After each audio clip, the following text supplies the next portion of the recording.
Ano Patrick? Hindi ka na naman ba makakabayad ng upa mo ngayong linggo?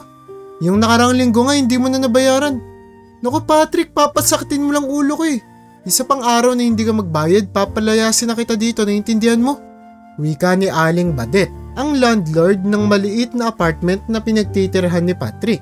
Umagang umaga at problema kaagad ang bumubungad kay Patrick. Wala kasi siyang sapat na pera para mabayaran ang renta niya nakaraang linggo.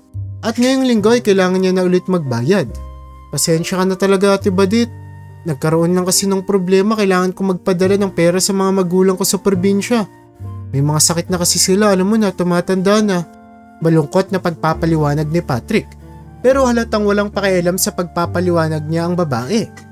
Ano bang pakialam ko sa pamilya mo? Ang pinag-uusapan natin dito, yung bayad mo sa apartment.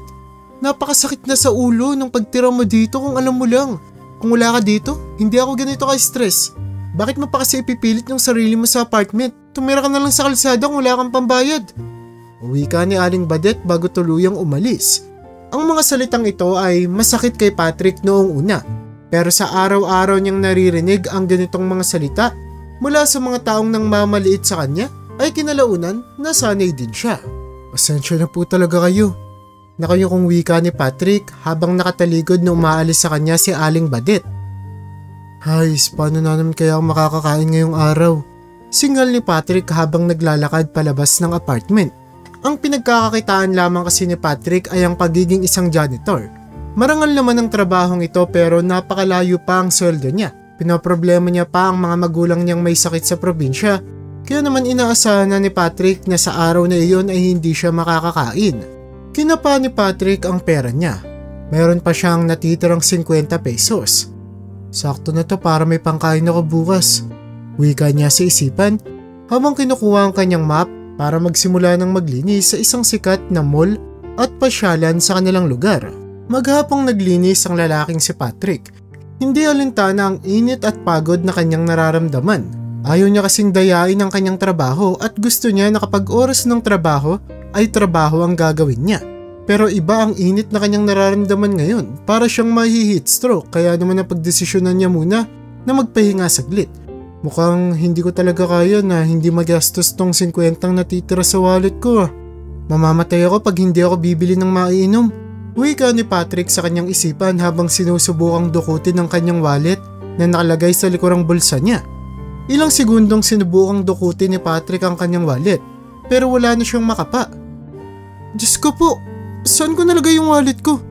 Singal niya sa isipan nang mapansin niya na wala na pala ang wallet niya sa kanyang bulsa. Muli naman siyang tumayo at naglakad. Hinanap sa mga lugar kung saan siya nanggaling kung may nalaglag ba siyang wallet. Pero bigo siya. 30 minuto na siyang naghahanap pero hindi niya makita ang wallet niya. Hindi niya na alam ang gagawin dahil nanghihina na siya at kailangan niya ng maiinom. Pumunta na lamang siya sa CR para sana uminom ng tubig galing sa gripo nito.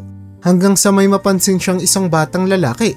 Nakaupo ito at hawak-hawak ng bata ang kanyang wallet. Kaya naman agad niya itong pinuntahan. Bata, kilala mo ba kung kanino yung wallet na yan? Tanong ni Patrick sa batang nasa harapan niya. Tinignan lamang siya ng bata na parabang nagtataka at tumingin ulit sa malayo. Tinabihan siya ni Patrick. Bata, inuulit ko. Kilala mo ba kung kaninong wallet yan? Tanong nito. Sa pagkakataong ito ay sumagot na ang bata. Pasensya na po kayo. Hindi ko po kasi alam kung bakit hawak ko po itong wallet. Wala akong maalalang kahit na ano. Sagot ng bata na ikinagulat ni Patrick. Sa akin kasi yung wallet na yan eh. Pwede bang ibalik mo na sa akin yan? Tanong ni Patrick at agad namang binalik ng bata ang wallet na hawak-hawak niya. Tatayo na sana si Patrick pero bigla siyang na-curious kung bakit malayo ang tingin ng bata at para bang hindi ito makausap ng maayos, kaya bumalik siya sa pagkakaupo. Bata, ano bang pangalan mo?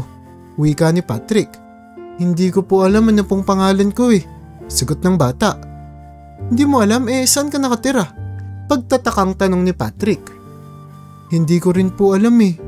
Hindi ko nga po alam bakit po nandito ako. Kumakalam na po yung sikmura ko. Sagot ng bata sa kanya. Tinignan ng maigi ni Patrick ang itsura ng batang lalaking ito. Nasa 12 anyos na ang edad ng bata at kung titignan ay hindi naman ito mukhang gusgusin. Sa katunayan nga ay napakaganda ng suot nitong damit.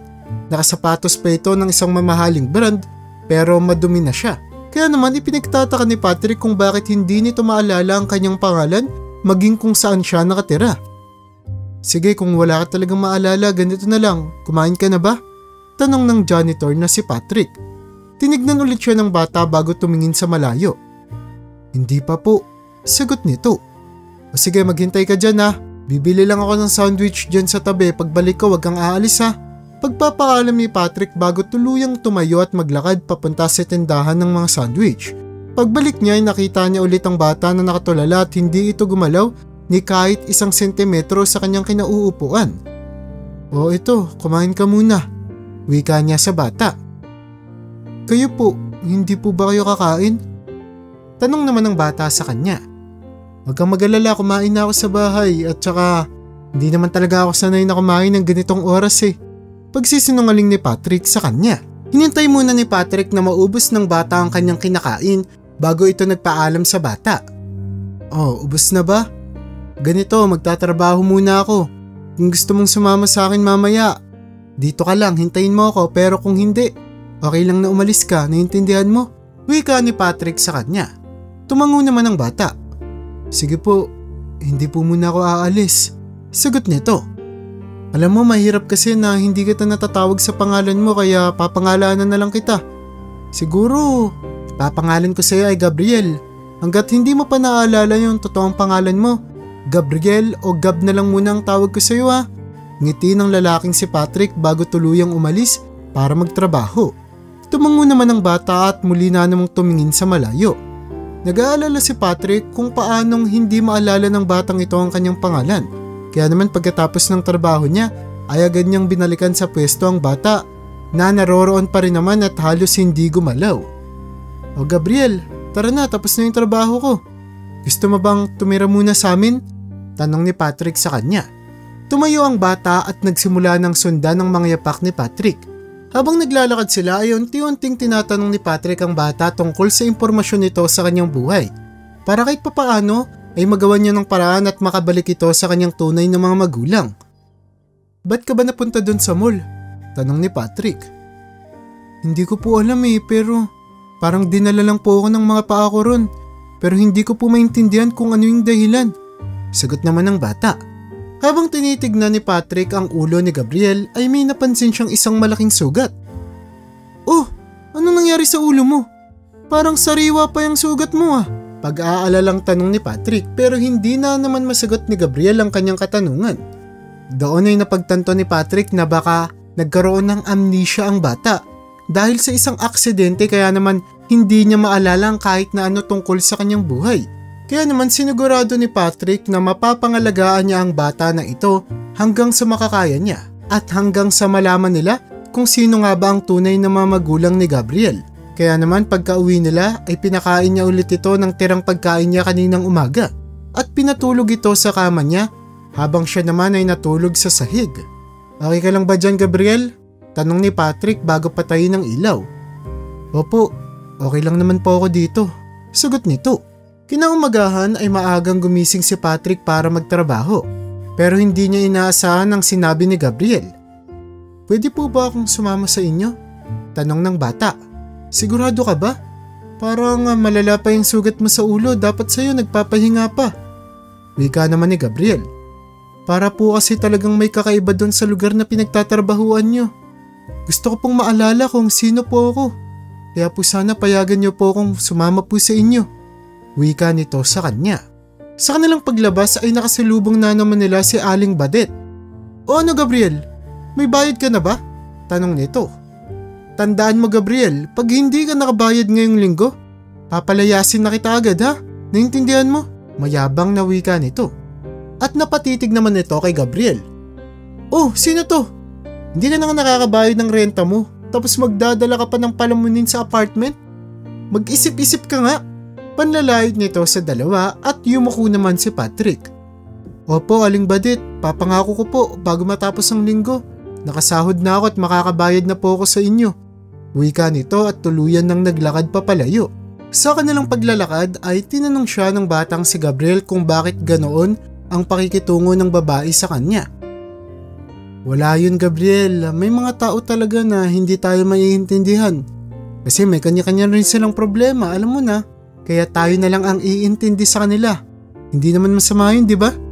Nakangiting sagot ni Patrick sa katanungan ng bata. Nang makarating na sila sa pinagtatrabahuan ni Patrick, ay biglang naglakad papalayo si Gabriel. Uy, saan ka pupunta? Wika nito habang patuloy pa rin sa paglalakad si Gabriel. Sinundan ni Patrick kung saan papunta si Gabriel at nagulat siya sa pinasukan nitong pinto. Opisina kasi ito ng may-ari ng mall na pinagtatrabahuan niya. Hey Gabriel, huwag kang pumasok dyan. Malilintikan ako. Wika ni Patrick habang sinusubukang pigilan ang bata. Pero hindi niya na ito nagawang pigilan at nagawa na nitong makapasok sa loob ng opisina. Agad din namang siyang sinundan ni Patrick at agad na yumuko upang manghingi ng tawad sa may-ari ng mall na kanyang pinagtatrabahuan. Pasensya na po kayo. Pasensya na po talaga, hindi ko po napansin. Wika ni Gabriel, pero nang titigan na niya ang nasa loob ng opisina ay nanlalaki ang mga mata nito nang makita ang batang si Gabriel. Okay lang po ba kayo? Tanong ni Patrick. Bakit po parang gulat na gulat po kayo makita si Gabriel? Dagdag na tanong pa niya. Hoy, ikaw, anong ginagawa mo dito, Max? Di ba matagal na kitang niligaw?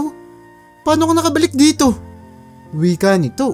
Naguluhan naman si Patrick sa sinabi ng lalaki sa loob ng opisina. Max?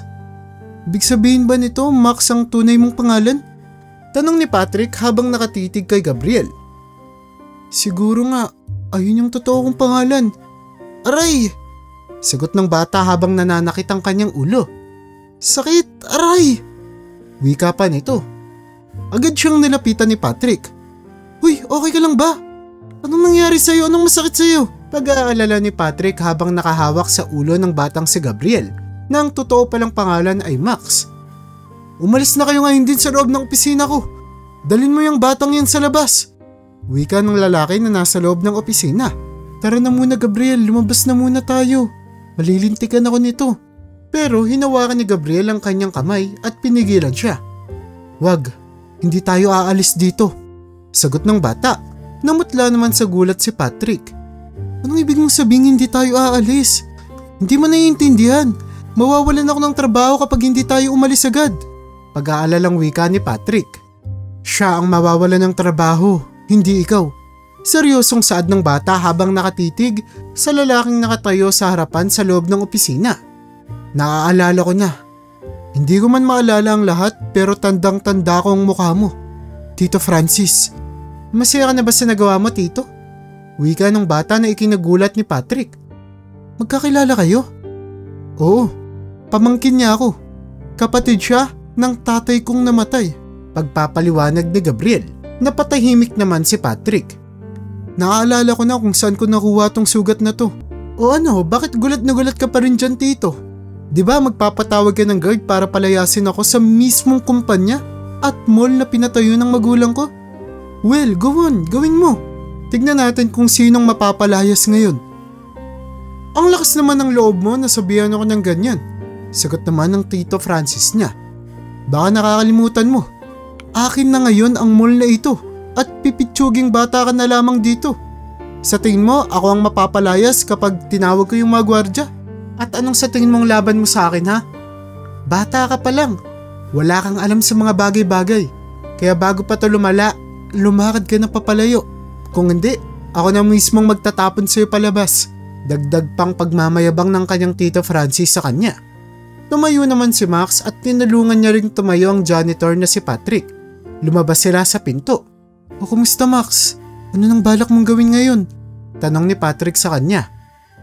May cellphone po ba kayo, Kuya Patrick? Tanong naman ni Max sa kanya. Oo, meron pero anong gagawin mo? May tatawagan lang po akong importanteng tao. Nakangiting sagot ng bata sa kanya. Pagkatapos mag-dial ni Max ng ilang mga numero, ay sinagot siya ng isang babaeng abogado.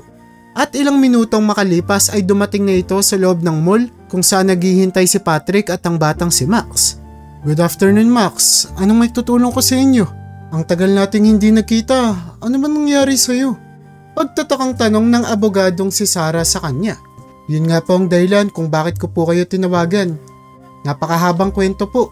By the way, ito nga po pala si Patrick, yung janitor na tumulong po sa akin. Kaya Patrick, ito po si Attorney Sarah. Siya po yung attorney at abogado ng pamilya namin.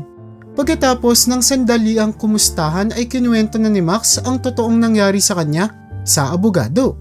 Ang ibig mong sabihin, Max, sinadya ka na maligaw ng sarili mong tito para mapunta sa kanya yung ari-arian ng mga magulang mo? Tanong ng attorney sa kanya. Opo, ganun po yung nakikita kong dahilan nila kung bakit po niligaw po nila ako sa malayong lugar. At sa tingin ko po ay tinake advantage din nila yung pagkakaroon ko ng amnesia para maging palaboy-laboy ako at hindi ko maalala kung sino ba ako at ano ang pamumuhay ko. Kung niligaw ka nila, paano kang nakarating dito mag-isa? Pagtatakang tanong ni Patrick sa kanya. Hindi ko rin alam pero ang pagkakaalala ko, naglakad ako sa loob ng 2 linggong mahigit hanggang sa marating ko tong lugar na to. Hindi ko alam kung paano ko nakaya. Pero yung mga paa ko yung nagdala sa akin. Pakiramdam ko ay kailangan kong makarating dito. Pagpapaliwanag ni Alex habang nakatingin kay Patrick. So ganito, isasummary ko lang yung sinabi mo. Ibig mo bang sabihin na pagkatapos mamatay ng mga magulang mo, ay niligaw ka ng sariling tito mo para makuha nila yung mga ari-arian na dapat nasa iyo? Muling tanong ng attorney na si Sarah. Tumango naman si Alex. Well, kung ganon, gagawin natin ang lahat para mapunta sa'yo yung mga bagay at ari-arian na dapat nasa iyo. Sa lalong madaling panahon, ipapakulong natin yung tito mo at sasampahan ng patong-patong na reklamo. Hindi pwede yung ginawa niya sa'yo. Seryosong saad ng attorney na si Sarah. Habang tahimik naman si Patrick na nakikinig. Pasensya na po kayo ha, pero may trabaho pa po kasi ako. Babalik muna ako sa pagtatrabaho ha. Pagpapaalam ni Patrick. Ngumiti naman ang batang si Max. Hindi niyo po muna kailangan magtrabaho ngayon, Sir Patrick. Ako na pong bahala sa inyo. Wika nito. Sa tulong ng abogado ni Max ay nagawa nilang mapakulong ang sakim na tito niya. At sa wakas ay nabawi rin ni Max ang kumpanya at mall na dapat ay nasa kanya. Pero dahil nga hindi na pa kayang magpatakbo ng ganito kalaking kumpanya, ay kinikailangan niya ng tulong mula sa iba. At iisang tao lang ang nilapitan niya sa mga pagkakataong iyon. Walang iba kundi ang janitor na tumulong sa kanya na si Patrick. Sir Patrick, nakausap ko na po si Attorney Sarah. Sa tingin niya po wala naman pong magiging problema kung kayo po yung mamamahala ngayon sa mall habang hindi pa po legal yung edad ko. Gusto niyo po ba? Nangiting wika ni Max sa kanya. Ano? Mamamahala ng mall? Sigurado ka ba dyan? Pagtatakang tanong ng janitor na si Patrick. Opo, sigurado po ako. Huwag po kayong mag-alala kung wala pa po kayong experience sa ganitong bagay dahil nakapalibot naman po sa inyo yung mga abogado namin. Tutulungan po nila kayo kung ano po yung mga dapat nyong gawin. Pero as of the moment po, kung wala kayong matitirahan, masyadong malaki yung mansion namin. At wala akong kasama doon kaya katulad ng ginawa niyo sa akin nakaraan, pwede ka rin po ba kayong ayain na tumira kasama ako? Dagdag pang tanong ng bata na nagdulot para manigas sa gulat ang lalaking si Patrick. Hindi niya akalain na mula sa pagiging isang janitor ay magiging isa siya sa mga magpapalakad ng mall na dati ay nililinis niya lamang. Gusto kong tumanggi pero nangangailangan din kasi ako. May sakit yung mga magulang ko sa probinsya at kapag hindi ko tinanggap tong offer mo sa akin ay siguradong pagsisisihan ko. Kaya pasensya ka na kung tatanggapin ko ha. Mapagkumbabang sagot naman ni Patrick sa mga katanungan ni Max. Huwag po kayong mag-alala, Sir Patrick. Ako na pong bahala sa inyo. Ipapagamot din po natin yung magulang niya sa probinsya at babayaran na rin po natin yung landlord na mayabang po sa inyo. Hindi na po kayo mamaliitin ng kahit na sino. Pangako. Wika ng bata at niyakap ang lalaking si Patrick. Sir Patrick, kung hindi po dahil sa inyo, ay baka po patay na po ako ngayon. Dumating po kayo sa mga oras na pinakakinikailangan ko at punong-puno po ng pagpapasalamat ang aking puso dahil doon. Habang buhay ko po itong tatanawin na isang malaking utang na loob. Maraming salamat po talaga. Ngumiti naman si Patrick at gumanti ng yakap sa bata. Ilang buwan ang lumipas ay lumabas na rin ang resulta para sa kinaso ni Max sa kanyang tito. At napatunayan nga itong guilty sa napakaraming kaso at krimen. Kaya naman makukulong ito sa loob ng 30 taon. Samantala, ay legal naman nang namana ng batang si Max ang lahat ng mga ari-arian na dapat ay nasa kanya. At sa tulong din nito ay nakapag-aral ang janitor na si Patrick para mas lalo niya pang maintindihan ang pamamalakad ng negosyo at totoong matulungan ang batang si Max sa pagpapalago nito. Hindi nalalayo ang edad ni Max at ng janitor na si Patrick. Kaya naman sa loob ng mahabang panahon ay tinuring nila ang isa't isa bilang matalik na magkapatid na handang tulungan ang isa't isa hanggang sa kanilang makakaya.